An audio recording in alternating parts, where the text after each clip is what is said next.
Hello, hello, hello, everybody. Hope everybody's doing well. It's going to be another episode of Story Time.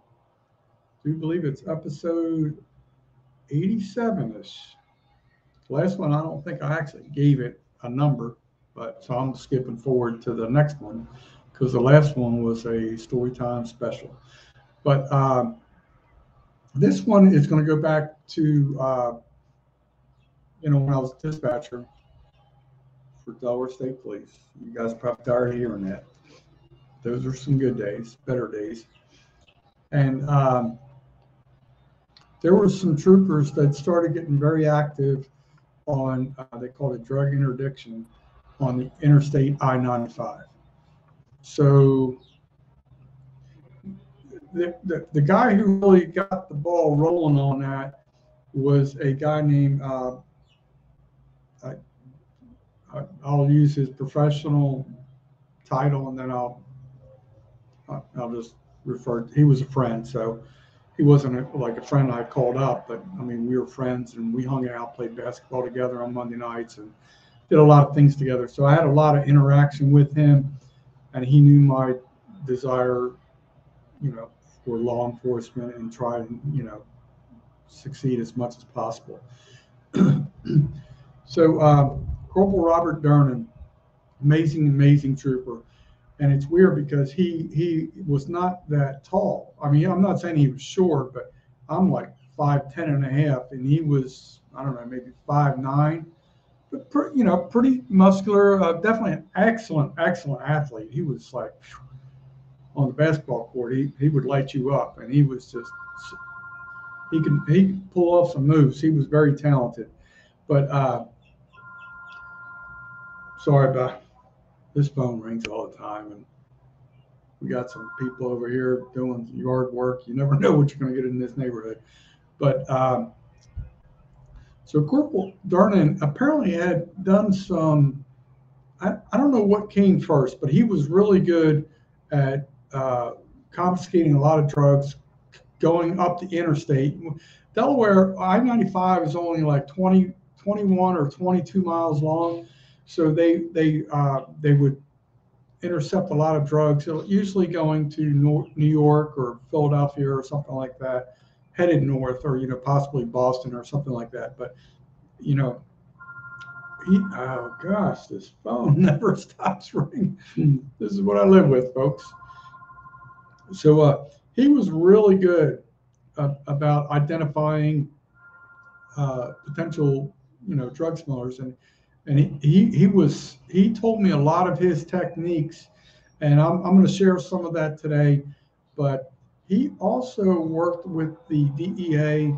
I'm not sure if he did that first and then went, or after they found out how successful he was, then he went to the DEA training. But he ended up training with the DEA, and basically there was not a lot of state police departments doing that. There was, like, I'd say maybe half of the state police departments were doing that on high traffic roadways. Like I-95 is a real high traffic area. I-75, you probably have like I-10 going through Louisiana and Texas and all that. So all these different big interstates, the DEA kind of like created somewhat of a task force. They educated people how to react, what to look for, how to get probable cause. So a lot of people tried to challenge a lot of this over time as a violation of probable cause, but I don't know anybody that ever won that. It was Corporal Durnan's case. So so he and I talked a lot. So basically, if there were certain things he would look for. In the old days, I don't know how it works nowadays. A lot of the rental cars from Florida used to have like Z in the license plate. If I remember correctly, I think they started with a Z, the letter Z, but I know it had something to do with the letter Z from Florida.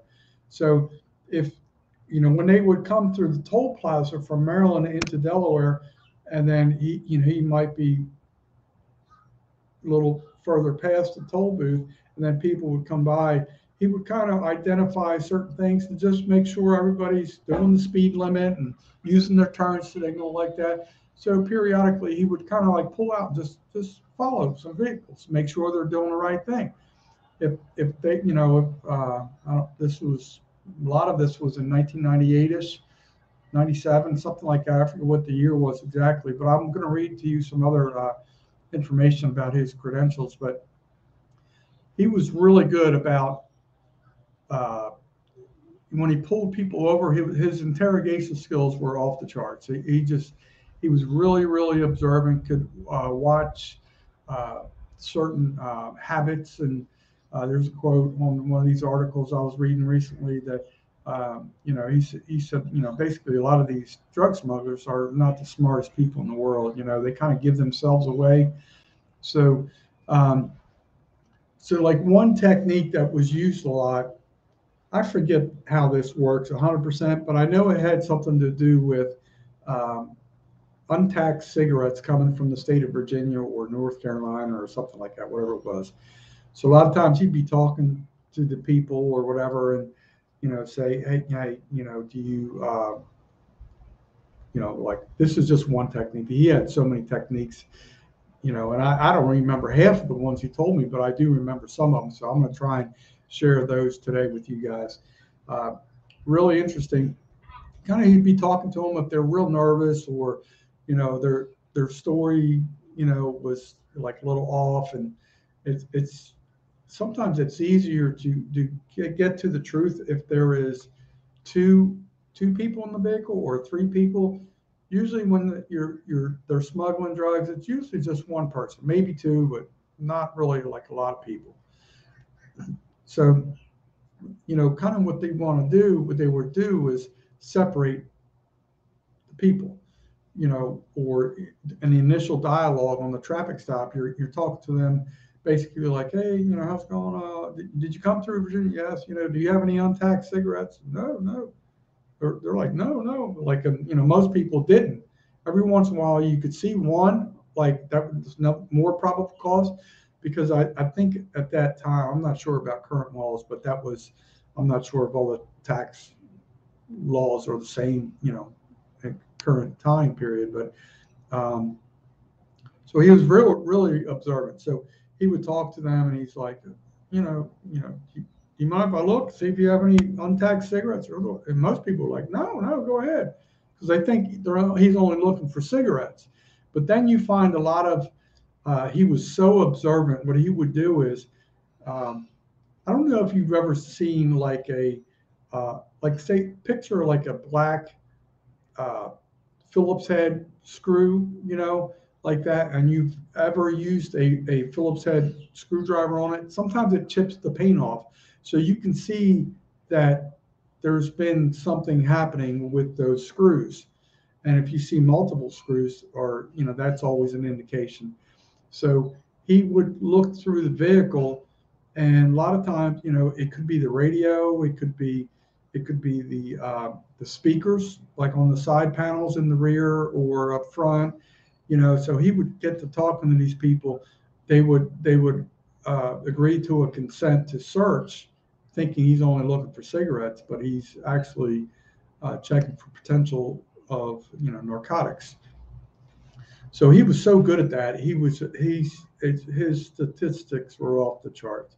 So he tended to find a lot of stuff, and he was not a canine officer, so he didn't. It's not like the dog was sniffing everything out. Once he had enough probable cause to feel that there could be drugs in the vehicle, then the canines were brought in. But his observation skills were just literally off the charts, and his interrogation skills were one of the best. So, like, he would see those wrench marks on the speakers, and a lot of times there's false compartments in there, and just a lot of stuff like that. A lot of times, he was telling me there would be like false gas tanks, or what they would call them is reconditioned gas tanks, basically, so to speak, where they would hold less fuel, but they could put the cocaine or whatever they're smuggling in that. and he was really good. He's really good at identifying so many things. A lot of times it would be the like the strap marks, like the straps could be like real dirty and rusty, but the gas tank's clean, or a lot of like indications like that. I don't know if you understand that. Oh, the phone's ringing again. Good golly, Miss Molly. But so he identified so many things to me, and from a communication standpoint, I always tried to help him. You know, like as much as like he and later on in time, I worked with another officer who started kind of like taking up that same type of drug interdiction, whatever that word is. And so he and I kind of had a code on certain things. So I would do a little extra research. If he was stopping somebody, I knew there was a reason for it. So I usually try to do a little extra research for them. And if I forget what the codes were, you know, zebra or whatever, I don't remember what we used, but I kind of would kind of let him know, you know, you may want to keep looking. You know, that may sound unethical, but hey, if you're taking bad guys off the street that are doing bad things with bad substances, you know, sometimes you got to play, you know, it's more strict in today's times. Back then, you get away with a little bit more. But so I'm going to read some of the things here. And it's so funny because I thought about doing this video. Uh, let me see if I can find this here. Corporal Durnan was such an amazing individual. I hope he's still alive. I know he's retired now, and but this is an article that came out July 1st, 1988. I might have said 98 earlier. I meant 88. But there's two interstates in the state of Delaware. There's I-495. Well, actually three. There's a short.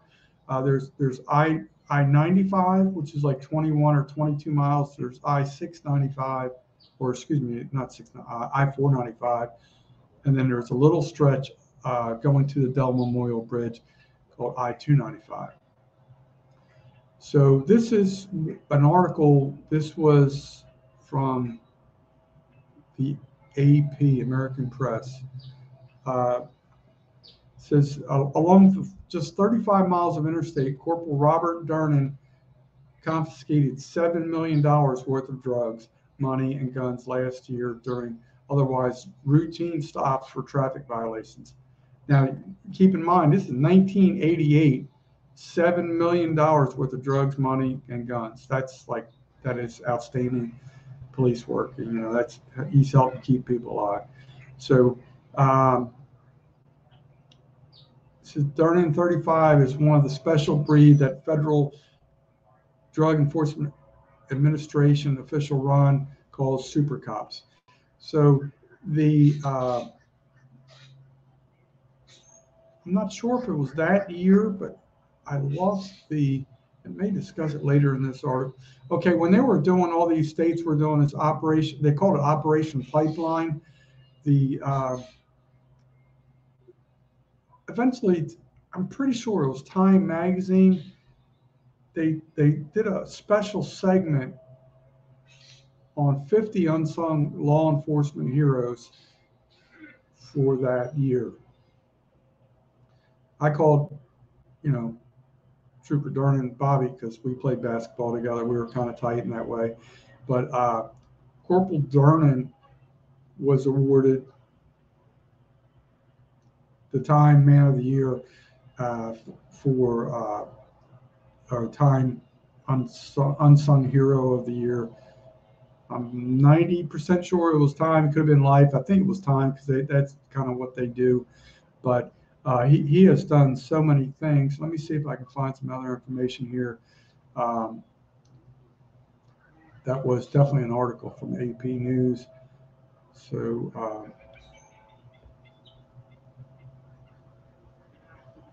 there's a lot of articles online about Corporal Durnan. There's one called Hide and Seek, April 14th. Past Trooper. Yeah, here's another thing. 1986, Corporal Durnan was named Trooper of the Year.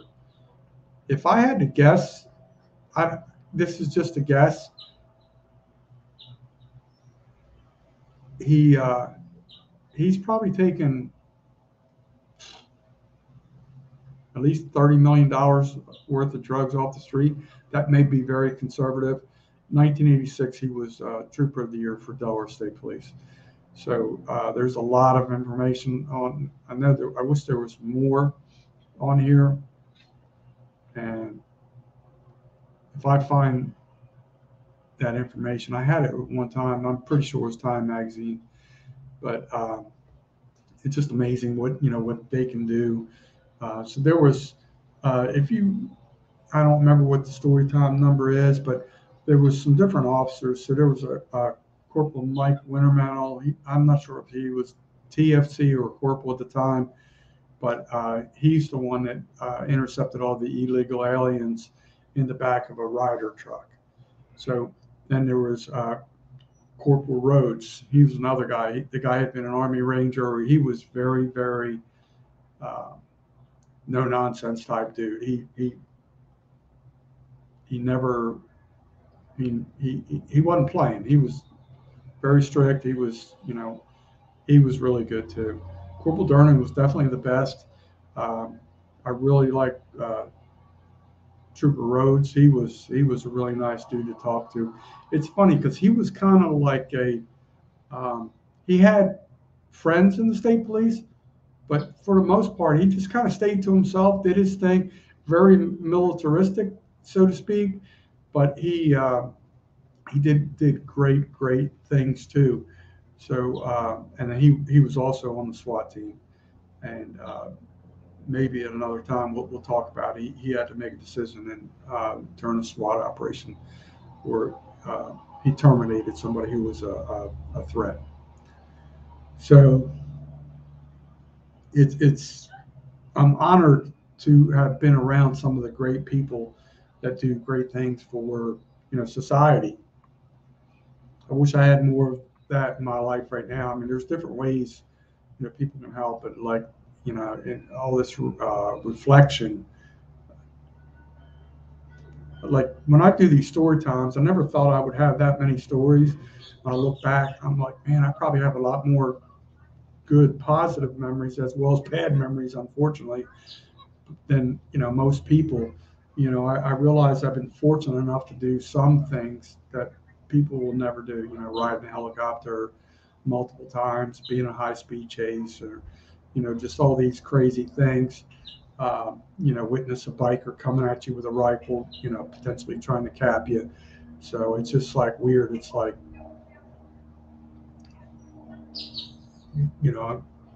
right now I'm struggling, but I'm happy, that I have some of these good memories. So that's it. I'm going to wrap it up today, folks. Always respect the thin blue line, and you never know what these guys are doing out there on the street to really protect. If you get pulled over for speeding and whatever, just go with the flow and just be honest, and you'll be on your way soon. So I got to go. Plane's coming over. Peace out, folks. Enjoy your day. Happy hump day.